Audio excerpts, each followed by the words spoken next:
नमस्कार, आप देख रहे हैं अपना बिहार, आपके साथ मैं हूं अलीम अतहर। सुपौल में नेशनल हाईवे के किनारे एक कार धू धू कर जल उठी। तस्वीरों में आप देख सकते हैं कि कैसे कार धू धू कर जल रही है, लेकिन आग की इस लपटों में कई सवाल सुलग रहे हैं। जली हुई इस कार से एक व्यक्ति का कंकाल बरामद हुआ है। कार के बीच वाली सीट पर एक व्यक्ति का कंकाल मिला है। जली हुई कार मुजफ्फरपुर की बताई जा रही है, जिसमें सवार शख्स अपने दोस्त को छोड़ने मुजफ्फरपुर से अररिया गया हुआ था। पुलिस कार के नंबर से जानकारी इकट्ठा कर रही है।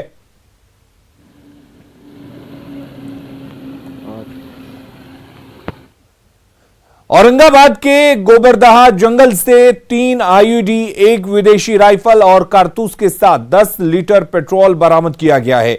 सीआरपीएफ और जिला पुलिस की टीम जंगल में सर्च ऑपरेशन चला रही थी। इसी दौरान विस्फोटक और हथियार बरामद किए गए हैं।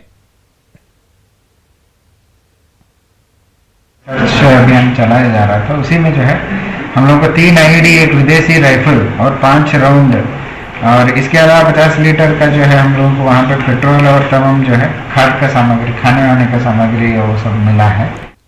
पूर्णिया पुलिस और उत्पाद विभाग की टीम ने कई जगहों पर छापेमारी की और भारी मात्रा में शराब बरामद की। इस दौरान कई तस्कर भी गिरफ्तार किए गए हैं। हाजुरीगंज में कई घरों में तलाशी ली गई। इस दौरान शराब की भट्टियां भी नष्ट की गईं। साथ ही शराब बनाने के सामान को बरामद किया गया। पुलिस ने गांव के आसपास के खेतों में भी जांच की है।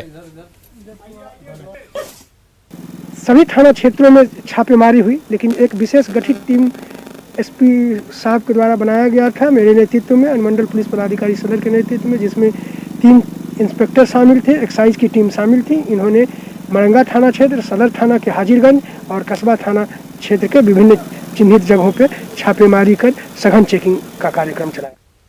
पटना पुलिस ने शास्त्री नगर इलाके में कारोबारी से 20 लाख के जेवर की लूट के मामले के खुलासे कर लिए हैं। साथ ही अपराधियों को पकड़ने के साथ 400 ग्राम सोने के जेवर और 2,93,000 रुपए कैश भी बरामद किया है। घटना 21 दिसंबर की है, लेकिन जब न्यूज 18 की टीम ने पटना के पुलिस अधिकारियों से इस बारे में पूछा तो सभी ने इनकार किया था। लेकिन अपराधियों को पकड़ने के बाद अब पटना पुलिस अपनी पीठ ठोक रही है। हम लोगों ने बड़े ही स्पीडी इसका डिटेक्शन किया है। विदिन 8 डेज इस केस को भेदित कर दिया गया है और सभी अपराधी पकड़े गए हैं। इस केस में जितना भी अपराधी इन्वॉल्व था और जो भी हथियार प्रयोग में लाया गया था, उसको हम लोगों ने बरामद कर लिया है और भारी मात्रा में सोना बरामद हुआ है। लगभग 400 ग्राम सोना बरामद हुआ है और लूट के सोने में से कुछ सोना इन लोगों ने बेच दिया था और उस संबंध में इन लोगों को लगभग 100 ग्राम सोना बेचने पे 4 लाख रुपए इन लोगों को मिले थे, जिसमें से कुछ पैसे इन्होंने खर्च किए। 2,93,000 रुपये कैश हम लोगों ने सीज किया है। बिहार के जूनियर डॉक्टरों की 9 दिन पुरानी हड़ताल खत्म हो गई है। स्वास्थ्य मंत्री मंगल पांडे से बातचीत के बाद जूनियर डॉक्टरों ने हड़ताल खत्म करने और तुरंत काम पर लौटने को तैयार हो गए। जूनियर डॉक्टर हड़ताल का आज 9वां दिन था और हड़ताल की वजह से मेडिकल कॉलेजों में ओपीडी सेवा ठप थी। इसके अलावा इमरजेंसी में भी मरीजों का इलाज प्रभावित हो रहा था। हड़ताल की वजह से कई मरीजों की मौत हो गई तो कई ऑपरेशन भी टालने पड़े थे। जूनियर डॉक्टरों और विभाग के बीच पहले भी कई राउंड की बातचीत हुई थी, लेकिन तब बात नहीं बनी थी। आज स्वास्थ्य मंत्री के साथ जेडीए की बैठक हुई, जिसके बाद हड़ताल खत्म करने का ऐलान किया गया। सरकार के साथ वार्ता के बाद मान गए हैं जूनियर डॉक्टर और हम सीधे बात करेंगे। हमारे साथ जेडीए की पूरी टीम है। क्या कहेंगे, नए साल में आप लोग जश्न मनाने के लिए तैयार हैं? हाँ, सरकार से और स्वास्थ्य विभाग से हमारी बात हुई है। बात बहुत ही हेल्दी थी। हमारी मांगों पे सरकार और स्वास्थ्य विभाग ने कहा है कि हम लोग इस मांग को पूरा करेंगे, इसलिए हमें दोनों की बातों पर पूरी विश्वास है। क्या जो स्टाइपेंड बढ़ाने की मांग थी उस पर किस तरह का आश्वासन दिया गया? सर ने जो बात कही, उन सर के बात पर ही हम लोग विश्वास किए हुए हैं। हम लोगों ने वार्ता किया है प्रधान सचिव से और साथ में स्वास्थ्य मंत्री से भी वार्ता हुई है और हमारा ये वार्ता बहुत ही सौहार्दपूर्ण रहा और हमें आशा और विश्वास ही नहीं, फुल कॉन्फिडेंस है कि हमारा जो भी डिमांड था इसे जल्द से जल्द as soon as possible sort out किया जा रहा है। मुख्यमंत्री नीतीश कुमार ने बगहा में नेशनल हाईवे के निर्माण में देरी पर नाराजगी जाहिर करते हुए अधिकारियों की क्लास लगाई है। यहां वन विभाग और पथ निर्माण विभाग के बीच गतिरोध है, जिसकी वजह से काम में देरी हो रही है। जब नाराज हुए नीतीश, उसको बढ़ावा देने का उतना तो ऑलरेडी यूज में है ही, यूज कोई में दूसरा है। यूज भी नहीं हो रहा है। ये कोई कह रहा है कि इसको तोड़ करके पेड़ को आगे बढ़ेंगे।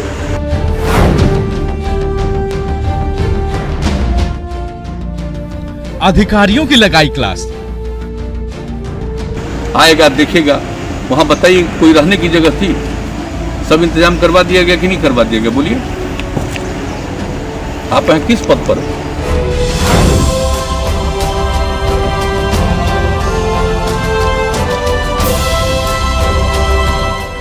नई सरकार की गठन के बाद से नीतीश कुमार एक्शन में हैं और लगातार विकास कार्यों की समीक्षा कर रहे हैं। गुरुवार को नीतीश वाल्मीकि नगर टाइगर रिजर्व के दौरे पर थे। सीएम की नजर उस सड़क पर पड़ी जो बिहार और यूपी को जोड़ती है, लेकिन वन विभाग और पथ निर्माण विभाग की टकराहट की वजह से उसका निर्माण कार्य अटका पड़ा है। पथ निर्माण विभाग की तरफ से जब भी निर्माण कार्य शुरू होता है, वन विभाग के लोग नियम कानून का पेंच फंसाकर काम को रोक देते हैं, जिस पर सीएम ने नाराजगी जाहिर की और अधिकारियों की क्लास लगाई। यहाँ कैसे आएगा टीसी से?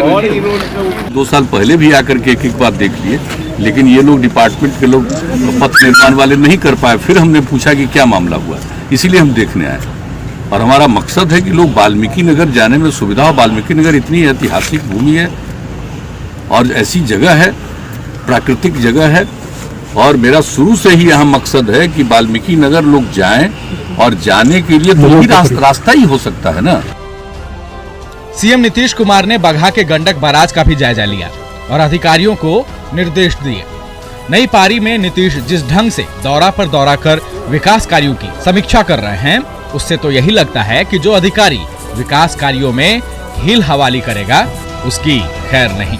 न्यूज़ 18 के लिए बगहा से मुन्ना राज की रिपोर्ट। वाले नहीं कर पाए, फिर हमने वहीं सीएम नीतीश कुमार ने बेतिया के चनपटिया जाकर स्टार्टअप का जायजा लिया, जिसे कोरोना काल में बाहर से बिहार लौटे हुनरमंदों ने सरकार की मदद से शुरू किया है। सीएम ने इन लोगों की हौसला अफजाई की और बिहार के बाकी जिलों में भी ऐसा काम शुरू कराने के निर्देश दिए। बिहार के मुख्यमंत्री नीतीश कुमार बेतिया के चनपटिया पहुंचे थे उन हुनरमंदों की हौसला अफजाई करने जो कोरोना काल में बेरोजगार होकर बिहार लौटे, लेकिन अब सरकार की मदद से कामयाबी की कहानी लिख रहे हैं। एक दिन में कितना बना लेते हैं? एक दिन में एक कारीगर 5 पीस 4 पीस बना देता है। अगर 20 कारीगर बैठे हैं तो 200-150 पीस। यहाँ काफी कारीगर लोगों को भी इंगेज कर दिए, यहाँ के लोगों को ट्रेनिंग कर दिए जी, सब कुछ सिखा दिए। पहले से जो कारीगर बाहर से ही आए वो वाले हैं या नहीं? जो बाहर से आए हैं सर वो वाले, वो कुछ नए लोग नए वालों को आप ट्रेन कर रहे हैं धीरे धीरे। तो कुछ नए लोग भी इसमें शामिल होंगे। आपको जरूरत है तो नए वाले को सिखा देते हैं। चनपटिया के बाजार समिति परिसर को 7-8 महीने पहले क्वारंटीन सेंटर बनाया गया था, जो अब हुनरमंद कामगारों के कमाई का जरिया बन गया है। कश्मीर से बिहार लौटे कारीगर क्रिकेट का बल्ला बना रहे हैं। मार्केट कितना है इसका?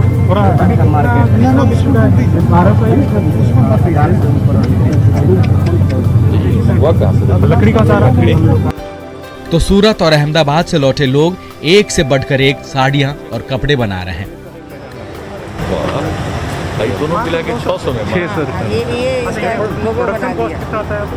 यहाँ पे हम लोग का प्रोडक्शन कॉस्ट लगभग 400 के आसपास है। सीएम ने बिहार लौटे इन कामगारों और नव उद्यमियों से बातचीत की। कारीगरों के करीब जाकर सीएम ने उनकी समस्याओं को देखा, उन्हें दूर करने के निर्देश दिए और यहाँ हो रहे कार्य को देखने के बाद सीएम ने हर एक जिले में ऐसे सेंटर बनाने की बात भी कही, ताकि ज्यादा से ज्यादा लोगों को रोजगार मिल सके। यहाँ पर जो देखा तो एक तरह से बन जाएगा कि ये आधार पर ही सब जगह करें। वैसे थोड़ा थोड़ा हर जगह भी कर रहे हैं लोग, लेकिन अब इसको देख करके आज कह दिया हमने चीफ सेक्रेटरी को कि सारे अन्य जगहों पर भी जहां काम हो रहा है उनका एक साथ मीटिंग करके वीडियो कॉन्फ्रेंसिंग से और यहां का जो कुछ भी हुआ उसको भी दिखा देना। कहते हैं कि कोई जानबूझकर घर छोड़कर दूर नहीं जाना चाहता। चनपटिया की तस्वीर देखकर तो यही लगता है कि जिनके हाथों में हुनर है उन्हें अब बिहार से बाहर नहीं जाना पड़ेगा। अब अपने घर में ही रोजगार मिल जाएगा और राज्य की आय भी बढ़ेगी। न्यूज़ 18 के लिए बेतिया के चनपटिया से आनंद अमृतराज की रिपोर्ट। समस्तीपुर के विभूतिपुर पीएचसी में गर्भवती महिला को बांध्याकरण के लिए ऑपरेशन टेबल पर लिटा दिया गया। वो तो समय रहते पता चल गया, वरना अनहोनी हो जाती। इस पर सिविल सर्जन ने कार्रवाई की बात कही है। विभूतिपुर प्राथमिक स्वास्थ्य केंद्र के ऑपरेशन थिएटर से बेहोशी की हालत में स्ट्रेचर पर लादकर बबीता देवी नामक इस गर्भवती महिला को बाहर ले जाया जा रहा है। ये देखिए ऑपरेशन थिएटर से निकालकर इस महिला को कैसे परिजनों के हवाले फर्श पर छोड़ दिया गया। विभूतिपुर पीएससी में परिवार नियोजन का कैंप लगा है, लेकिन कागजी लक्ष्य पूरा करने की होड़ में 5 माह की इस गर्भवती महिला को जैसे ही ऑपरेशन थिएटर के टेबल पर बेहोश किया गया, उसके गर्भवती होने का पता चला और उसे ऑपरेशन थिएटर के बाहर निकाला गया। उनको किस लिए यहाँ लाया गया था? ऑपरेशन किस चीज का ऑपरेशन? नसबंदी परिवार नियोजन का। क्या हुआ? कितना दिन का? 5 महीना का। इस गंभीर लापरवाही ने विभूतिपुर के प्राथमिक स्वास्थ्य केंद्र के चिकित्सकों को कटघरे में खड़ा कर दिया। सवाल उठ रहा है कि बिना जांच किए इस गर्भवती महिला को कैसे ऑपरेशन थिएटर ले आया गया। रिपोर्ट देवे ने किया था, मरीज पे जबरदस्ती घुसा दिया। और कौन? आशा? आशा आपको रिपोर्ट नहीं दिया? नहीं। तो बिना रिपोर्ट का बेड पर कैसे वो चले गई और उसको मता भी दिया? हम ऑपरेशन कर रहा था तब हम जानकारी मिली है कि उसको जब पता चला कि वो प्रेग्नेंट है तो उसका बंध्याकरण ऑपरेशन नहीं किया, उसको रिजेक्ट कर दिया। सर बेहोशी की हालत में ही उसे फर्श पर छोड़ दिया, कोई बेड भी नहीं दिया गया पर? नहीं, इसकी जानकारी तो मुझे नहीं है। इसकी जानकारी ली जा रही है, अगर ऐसी है तो कठोर दंडात्मक कार्रवाई की जाएगी। बिहार के बीमार हेल्थ सिस्टम को दुरुस्त करने के लिए दावे तो बड़े बड़े किए जाते हैं, लेकिन जब जमीनी हकीकत सामने आती है तो ये दावे हवाई साबित होते हैं। मुकेश कुमार, न्यूज़ 18 समस्तीपुर। और बड़ी खबर का रुख कर लेते हैं। मंत्रियों ने अपनी संपत्ति का ब्यौरा जारी किया है। बिहार के मंत्रियों ने संपत्ति का ब्यौरा जारी किया है। सीएम नीतीश से अमीर उनके बेटे निशांत हैं। सीएम के पास 57 लाख की चल अचल संपत्ति है। सीएम के पास 38,039 रुपए नकद हैं। 2018 के मुकाबले नीतीश की संपत्ति घटी है। तो बड़ी खबर इस वक्त आपको बता दें, मंत्रियों ने अपनी संपत्ति को सार्वजनिक किया है और इसमें जानकारी ये मिली है कि सीएम नीतीश अपने से ज्यादा अमीर उनके बेटे। और संजय हमारे साथ जुड़े हुए इस खबर पर ज्यादा जानकारी के लिए। संजय, किस तरीके से देखा जाए इस खबर को, मंत्रियों ने संपत्ति का ब्यौरा जारी कर दिया है? जी बिल्कुल, देखिए साल के आखिरी दिन बिहार सरकार के सभी मंत्री, एक पहले से परंपरा रही और आज अपनी संपत्ति को सार्वजनिक रूप से घोषित करते हैं। और अभी ये थोड़ी देर पहले जो संपत्ति को उसकी घोषणा की गई है, मुख्यमंत्री नीतीश कुमार की जहां तक बात है वो तो उनके पास उनसे अधिक धनवान उनके पुत्र निशांत हैं। सीएम नीतीश कुमार अगर लखपति है तो उनके बेटे करोड़ों के मालिक है। सीएम नीतीश कुमार के पास 57 लाख रुपए की चल अचल संपत्ति है। गाय से लेकर कंप्यूटर भी नीतीश कुमार रखते हैं। 12 गाय और इसके अलावा 6 बछड़े जो है मुख्यमंत्री नीतीश कुमार के पास है और एक कार के भी वो मालिक है। साल 2018 में नीतीश कुमार के पास नगद की अगर बात कर ले तो 42,500 नगद थे। 2019 में घटकर 48,039 रुपए हो गया था और इस साल इसमें और कमी आ गई और तकरीबन 35,000 के करीब उनके पास नगद राशि है। जी, इसके अलावा कौन कौन से मंत्री हैं जिन्होंने अपनी संपत्ति का ब्यौरा दिया है? देखिए, जो वेबसाइट पे उपलब्ध है उसके अनुसार जो बिहार सरकार के मंत्री हैं उन्होंने सभी ने अपनी संपत्ति की घोषणा सार्वजनिक रूप से कर दी। क्योंकि इसमें कई नए मंत्री भी हैं इस बार जो बने हैं, तो सभी ने अपनी संपत्ति की घोषणा कर दी है और थोड़ी देर में विवरण जो है। चलिए संजय, बहुत बहुत शुक्रिया आपका तमाम जानकारी देने की। और नए साल के स्वागत का जश्न शुरू हो चुका है। होटल्स में खास इंतजाम किए गए हैं। नाच गाने के साथ खाने पीने की खास व्यवस्था भी की गई है। हम आपको पटना के होटल की तस्वीरें दिखा रहे हैं, जहां पर आप देख सकते हैं किस तरीके से यहां पर नए साल के जश्न की तैयारी है। 2020 को अलविदा कहने का वक्त और 2021 के स्वागत की तैयारी आप इसे कह सकते हैं।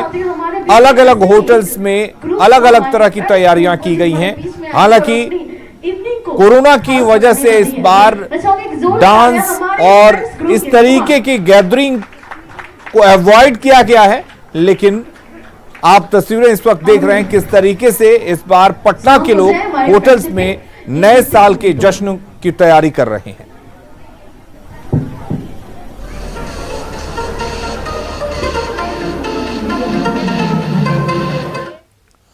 और अपना बिहार के इस बुलेटिन में फिलहाल के लिए इतना ही। आगे देखेंगे झारखंड की खबरें जोहार झारखंड में।